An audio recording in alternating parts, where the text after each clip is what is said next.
एक बार एक आदमी पैदल घर वापस जा रहा था। रास्ते में एक बिजली के खंभे पर एक कागज लटका हुआ था। उस कागज पर बड़े बड़े अक्षरों में लिखा हुआ था कि कृपया पढ़ें। वह आदमी उसे देखकर उसके पास गया। वो फुर्सत में ही था। पास जाकर उसने देखा कि उस पर एक बात लिखी हुई है। उस पर लिखा था, इस रास्ते पर मैंने कल 50 का नोट गवा दिया है। मुझे ठीक से दिखाई नहीं देता। जिसे भी वह मिले कृपया इस पते पर दे दीजिए।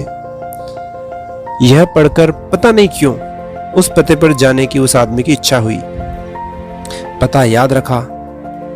यह उस गली के आखिरी में एक झुग्गी झोपड़ी का था।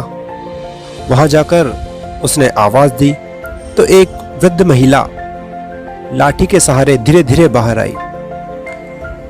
उसने देखा कि वह अकेली रहती है। उसे ठीक से दिखाई भी नहीं देता।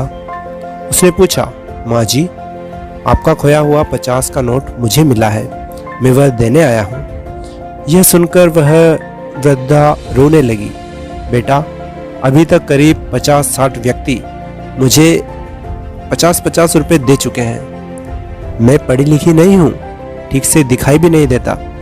पता नहीं कौन मेरी इस हालत को देखकर मेरी मदद करने के उद्देश्य से वहां पर वो कागज टांग कर आ गया है।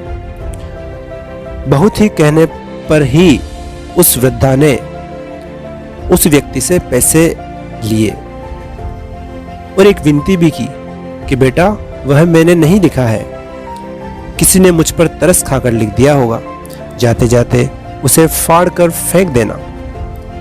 वह आदमी हाँ कहकर वहां से चला गया, मगर उसकी अंतरात्मा ने उसे सोचने पर मजबूर कर दिया कि उन 50-60 लोगों ने भी उस महिला से यही निर्देश सुना होगा, मगर किसी ने उसे नहीं फाड़ा। उसका हृदय उस व्यक्ति के प्रति कृतज्ञता से भर गया जो इस वृद्धा की सेवा का उपाय ढूंढ चुका था। सहायता के लिए तो बहुत से मार्ग हैं, पर इस तरह की सेवा उसके हृदय को छू गई। उस अकेली वृद्धा की जिंदगी के लिए इससे अच्छा और कोई उपाय नहीं है। उसने उस कागज को नहीं फाड़ा। अब आप ही बताइए, अगर ऐसी परिस्थिति का सामना आप करते तो क्या करते? अपनी राय कमेंट बॉक्स में दीजिए। आपका दिन मंगलमय हो। बहुत बहुत धन्यवाद।